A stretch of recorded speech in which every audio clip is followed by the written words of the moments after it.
নমস্কার বন্ধুরা, কেমন আছেন সবাই? আমরা আবারও এসে গেছি আপনাদের জন্য উইকেন্ড টেলসের আরও একটি নতুন পর্ব নিয়ে। এই পর্বে থাকছে মহাশ্বেতা দেবীর লেখা গল্প পরমাত্মীয়। আর আপনারা শুনছেন উইকেন্ড টেলস প্রেজেন্টেড বাই ধুলোবালি।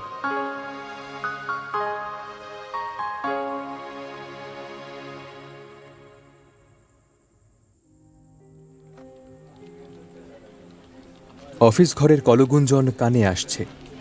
টাইপরাইটার কাজ করে চলেছে খটাখট খটাখট খটাখট। ফ্যান ঘুরছে বোঁ বোঁ করে। ক্লাইভ বিল্ডিং এই অফিসটা নতুন নেওয়া হয়েছে। ড্যানিশ ফার্মটা উঠে গেল মিশন রোয়ে, তার ফলেই সম্ভব হলো এই জায়গা পাওয়া। এই যাওয়া আসার মাঝখানে যে টাকাটা হাত বদল হলো তার অঙ্কটা মনে করতেও ভয় হয় আমার। এত টাকা পৃথিবীতে আছে, অথচ কি সহজেই টাকাটার কথা বলেছিলেন অবিনাশবাবু আমার বোনের বিয়েতে। কাকিমার সেজ জামাইবাবু অবিনাশ মুখোটিকে নিয়ে যেরকম সরগরম পড়েছিল, তার কাছে বর আর বরপক্ষ তুচ্ছ হয়ে গিয়েছিল। 19,000 টাকার গাড়ি দাঁড় করিয়ে রেবার হাতে 4টি টাকা গুঁজে দিয়ে এক গ্লাস ঘোলের শরবত খেয়ে আবার গাড়িতে উঠতে যেটুকু সময় লেগেছিল, তার মধ্যেই অবিনাশবাবু সেই আশ্চর্য অঙ্কটার কথা শুনিয়ে বলেছিলেন, এত করে তবে অফিসটা পেলাম। এত টাকা তো শুধু পাটিগণিতেই থাকে জানি। রাম অতি স্বচ্ছন্দে শ্যামকে সেই টাকা ধার দেয়, আবার চক্রবৃদ্ধি হারে সুদ জুড়ে সেই টাকা গিয়ে ওঠে যদুর ঘরে। আমাদের সম্মিলিত ক্ষমতায় 3,000 টাকা ধার করে টেলারিং পাস ছেলের সঙ্গে রেবার বিয়ে দিচ্ছি। অবিনাশবাবু আমাদের সেদিন বিভ্রান্ত করে রেখে গিয়েছিলেন। নতুন অফিসের রিসেপশন রুমটার সবটুকু সবুজ। পালিশ ছাড়া স্বাভাবিক রঙের দামি ফার্নিচার সমুদ্র সবুজ কার্পেটের উপর ছড়িয়ে আছে। সবুজ প্লাস্টিকের পর্দায় মনোরম ম্যাগাজিন বিক্ষিপ্ত সুন্দর ঘর। 10টা থেকে বসে আছি, এখন বাজলো 3টে। এর মধ্যে একবার মাত্র খেতে বেরোলেন উনি। একবার দেখা করলেন একটি ছোকরা সাহেবের সঙ্গে। এখন কি করছেন ভাবতে চেষ্টা করি। বিলিতি ম্যাগাজিনের মলাটের লোভনীয় খাবারগুলোর ছবি থেকে চোখ ফেরাতে পারি না। কারা খায় ওসব খাবার? উনি কি করছেন? হয় চিঠি লিখছেন, নয় চেয়ে আছেন টাইপিস্ট মেয়েটির দিকে। ছিপছিপে সুন্দর বাঙালি মেয়েটি। পাঞ্জাবি স্টেনো মেয়েটির সঙ্গে খুটখুটে জুতোয় শব্দ তুলে যাওয়া আসা করে দেখেছি। সম্ভবত তারই সঙ্গে কথা বলছেন অবিনাশবাবু। বাবু কি করছেন এই বেয়ারাটাকে জিজ্ঞেস করতে ইচ্ছা করছে, কিন্তু ইচ্ছে থাকলেও জিজ্ঞাসা করতে পারছি না। সেটা দস্তুর নয়, আর বেদস্তুর কিছু আমি করতেও পারি না। তাতে অফিসে মাথা হেঁট হবে কাকিমার সেজ জামাইবাবুর। আমি যে ওর আত্মীয় সে কথা অবশ্যই কেউ জানে না। তারা জানে আমি উমেদার মাত্র। সেই কত লাখ কত হাজারের একজন যাদের নাম এমপ্লয়মেন্ট এক্সচেঞ্জে লেখানো থাকে আর বারবার ঝালাই হয়। সকালে কি খেয়ে বেরিয়েছি ভুলে গিয়েছি। খিদে পেট জ্বালা করছে। অবিনাশবাবুর বাড়িতে কত রকমের অ্যালার্জির কথা শুনি। জয়ামাসির নাকি মাছ দেখলেই অ্যালার্জি হয়। একটু সিদ্ধ মাংস আর একটু সাদা সস, কেমন করে যেন উচ্চারণ করেন জয়ামাসি। ভাবতে গিয়েও কষ্ট হলো। মাংস আর সস, সস আর মাংস। কিন্তু এমনি করেই কষ্ট করতে হয়, তাহলে বড় হওয়া যায় জীবনে, হওয়া যায় অবিনাশ মুখোটি। 4:27 বেরোলেন উনি। আমি উঠে দাঁড়াই। বললেন, আরে মনি যে, কতক্ষণ? আগে এই 10টা থেকে। তাই নাকি? টু ব্যাড, দুষ্টু মেয়েটি আমাকে খবরই দেয়নি। দুষ্টু মেয়ে মানে রিসেপশনিস্ট ভায়োলেট দত্ত। চুলের পনিটেল নাচিয়ে সুন্দর করে হাসল। অবিনাশবাবু তাড়া দিলেন আমাকে, চলো চলো মনি, বেরিয়ে পড়ি। গাড়িতে বসে ড্রাইভারকে বললেন, মুগাম্বো। ঢুকলাম মুকাম্বোতে। তারপর বললেন, বেচারা বারের লাইসেন্স পাচ্ছে না কিছুতে, ভাবতে পারো।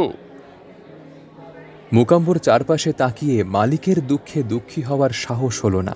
উনি বললেন, কিছু আলু ভাজা দিতে বলো, আর চিজ স্ট্র। কফির সঙ্গে সর্বদা হালকা কিছু খাবে, জানলে? কি যে গ্রাম্যতা আমাদের!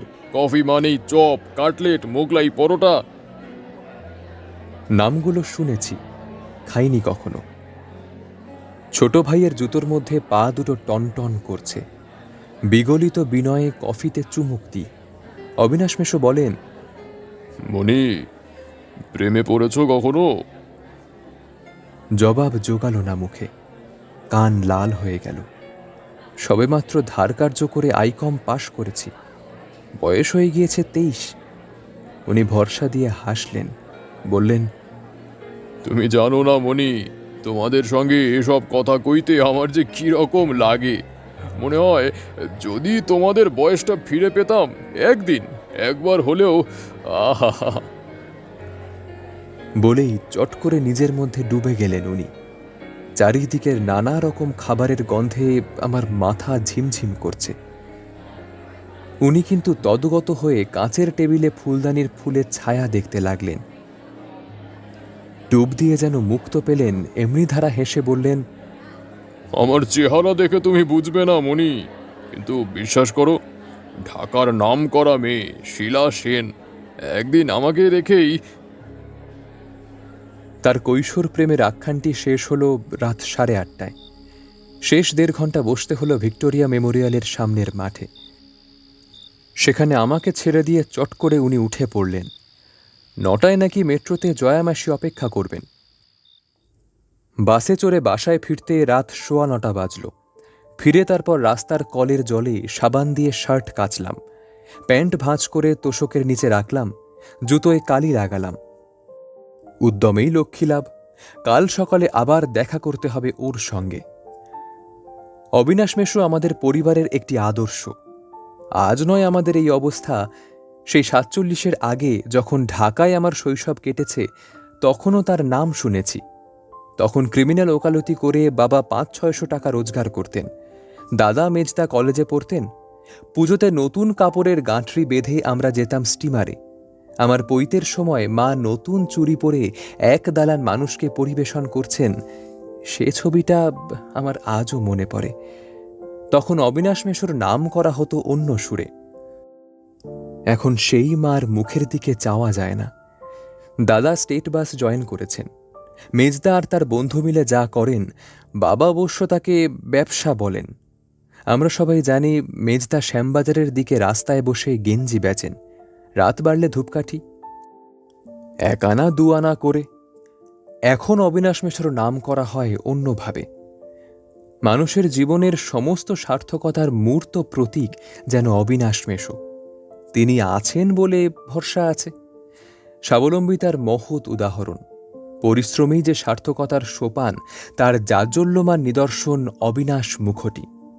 ছোটবেলা ভোরে উঠতেন, নিজের জামা নিজে কাচতেন, সাবান মাখেননি, বিলাসিতার বিরোধী ছিলেন, নিজের সব কিছুই নিজে করেছেন, মায় চাকুরিটা জোগাড় করা পর্যন্ত। সে চাকুরিতে 40 টাকা মাইনের ছুঁচ হয়ে ঢুকে কোম্পানির একজন ডিরেক্টর অর্থাৎ ফাল হয়ে বেরিয়েছিলেন।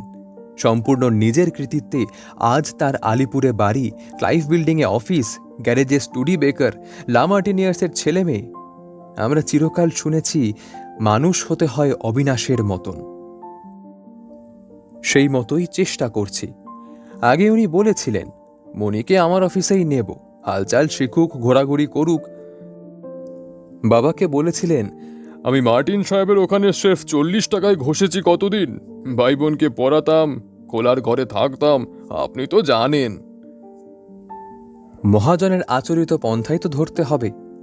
এক ঠিকেঝিয়ের ভরসায় 19 জনের সংসার। জামা প্যান্ট সাবান দিয়ে কেচে কেচে পোক্ত হলাম। নিজের খরচ টিউশনি করে নিজেই চালাই। জামা প্যান্ট করিয়ে নিই, জুতো কিনি। তখন রেবার বিয়েতে এসে উনি বললেন, শুধু নিজের কথাই ভেবো না মনি, দুনিয়াতে এসেছো পরের কথাও ভেবো। তুমি তো একা নও, মা বাবা ভাই বোন। কার্নেগির জীবনী পড়েছো? রকফেলারের কথা জানো? আচ্ছা, ব্রিটিশ কাউন্সিলে ভর্তি হয়ে পড়াশোনা করতে পারো না? মাথা যেন কাটা গেল।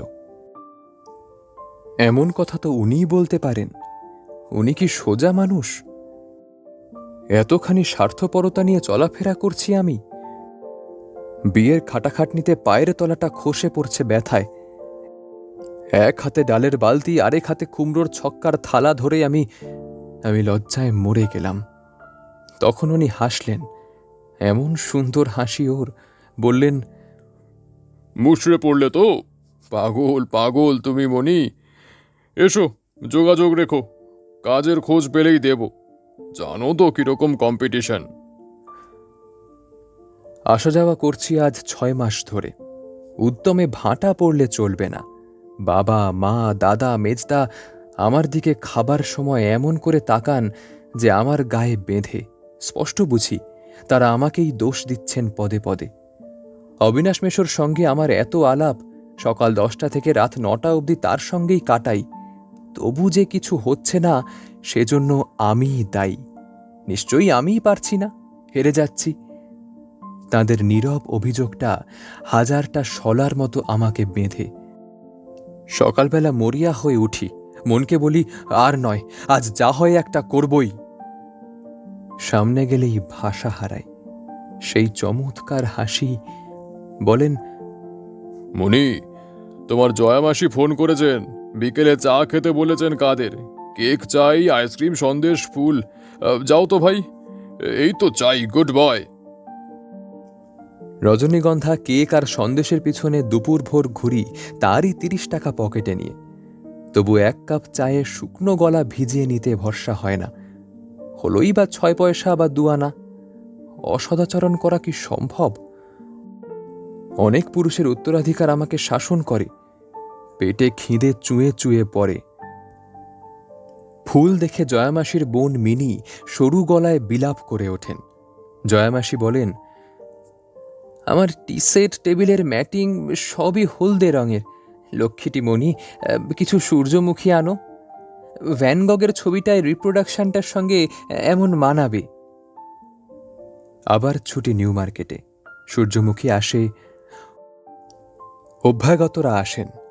পেটকাটা জামা আর সোচ্চার যৌবনের উপর পাতলা নাইলনের আঁচল বুলিয়ে মিনি চা ঢালে। আমি প্যান্ট্রিতে বসে চা, কেক খেয়ে চলে আসি। কোনোদিন উনি বলেন, চলো দেখাই তোমাকে রাতের কলকাতা।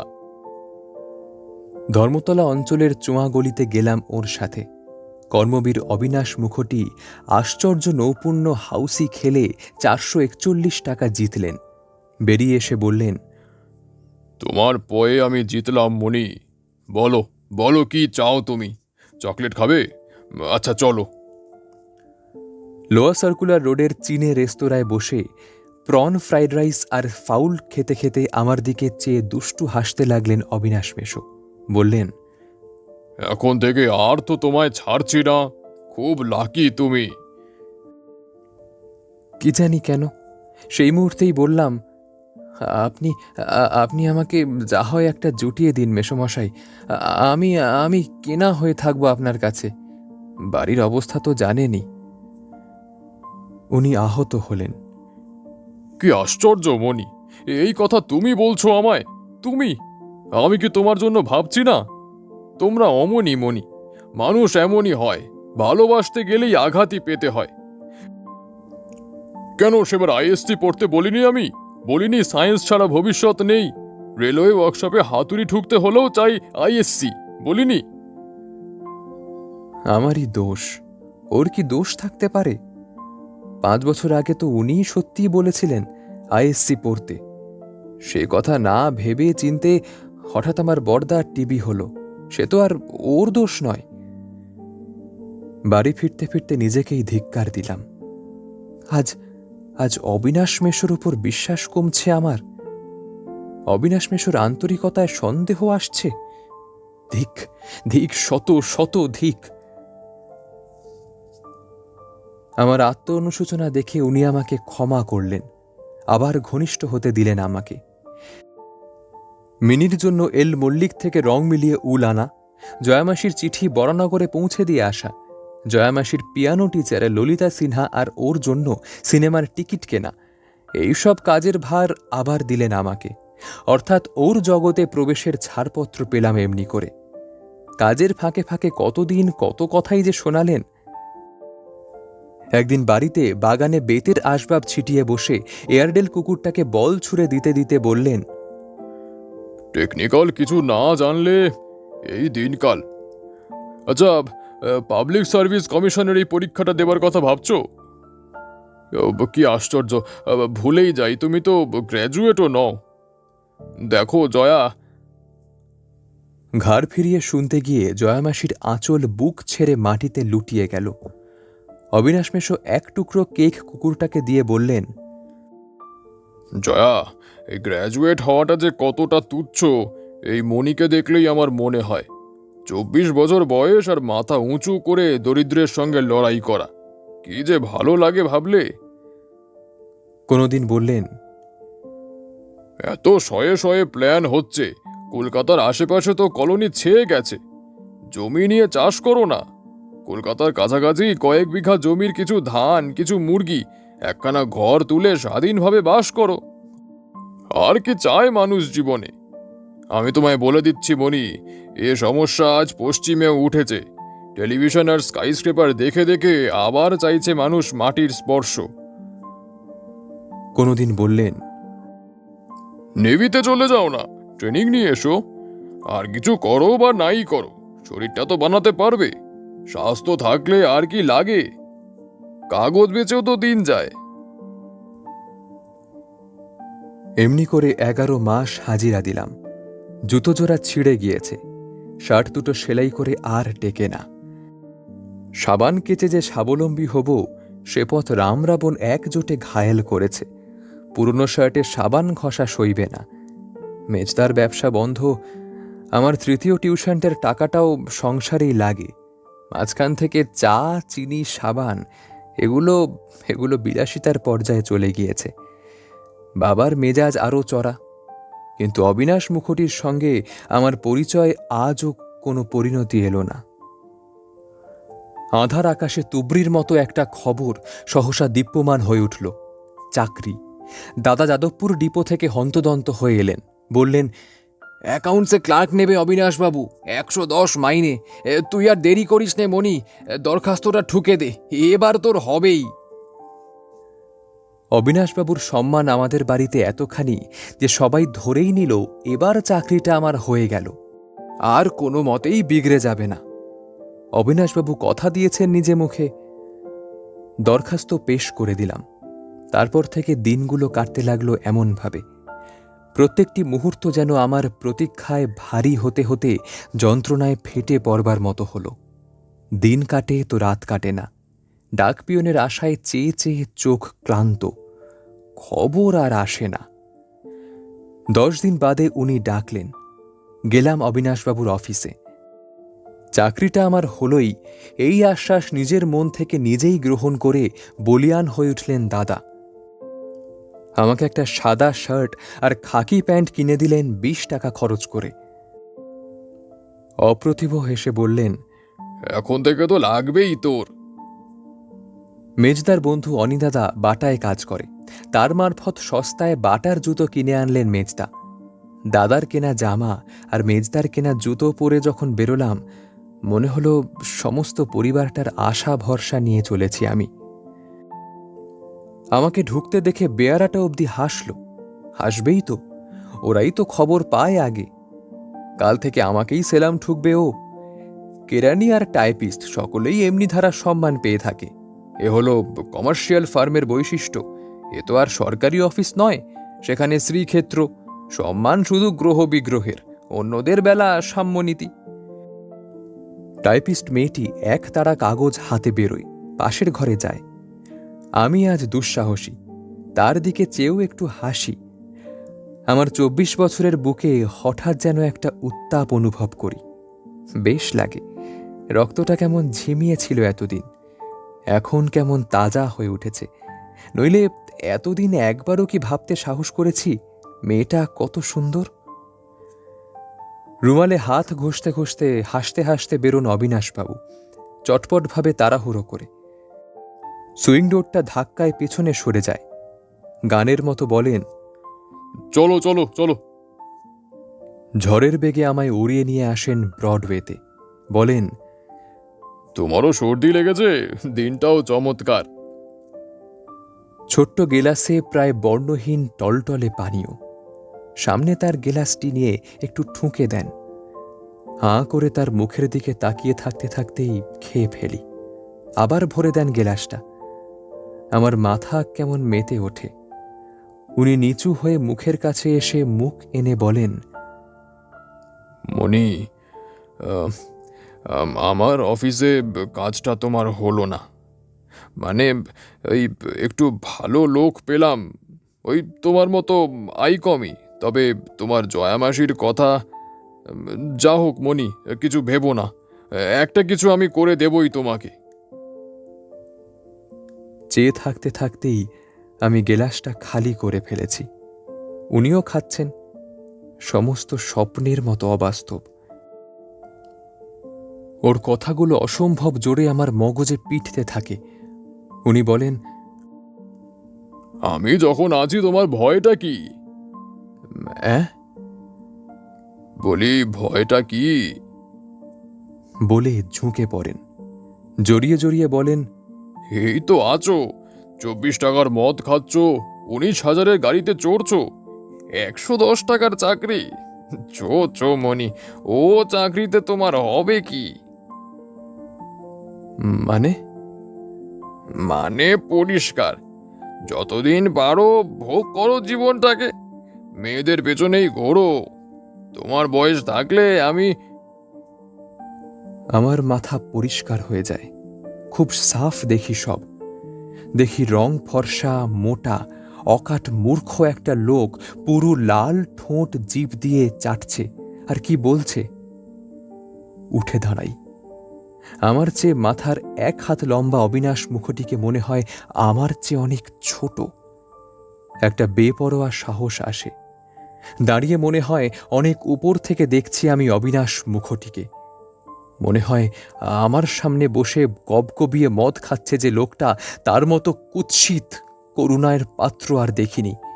বলি, চুপ, আর একটাও কথা নয়। হ্যাঁ, তোমার ধাপ্পাবাজি আমি অনেক শুনেছি। তুমি একটা আস্ত বদমায়েশ, মনিবের পা চাটা চরিত্রহীন উল্লুক।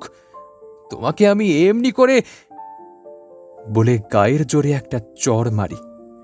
কাঁচের গেলাস বোতল এক ঝটকায় ফেলে দিই তার মুখে। ফলাফল কি হলো না দেখেই বেরিয়ে আসি নবাবের মতো। এ হলো কালকের কথা। আজ সকালে ঘুম ভেঙে মাথা ব্যথা করছে। ভাবতে পারছি না কি করে এমন ধারায় ব্যবহার করেছি আমি কাকিমার সেজো জামাইবাবুর সঙ্গে। এ কাজ না হোক অন্য কাজ, কেরানি না হোক চাপরাশির কাজ, এবছর না হোক অন্য বছর একটা না একটা জুটিয়ে দিতেন তিনি আমাকে। ওর মতো সদাশয় কর্তী কর্মবীর কি ফেলতেন আমাকে? টিকে থাকলে আখেরে ব্যবস্থা করতেনই। টিকতে আমি পারলাম না। নিঃসন্দেহে আমারই দোষ। তবু তো বসে থাকলে চলবে না। এবার ধরব বৌদির সেজো পিসমশাইকে। নতুন উদ্যমে জুতোর কালি ঘষতে লাগলাম।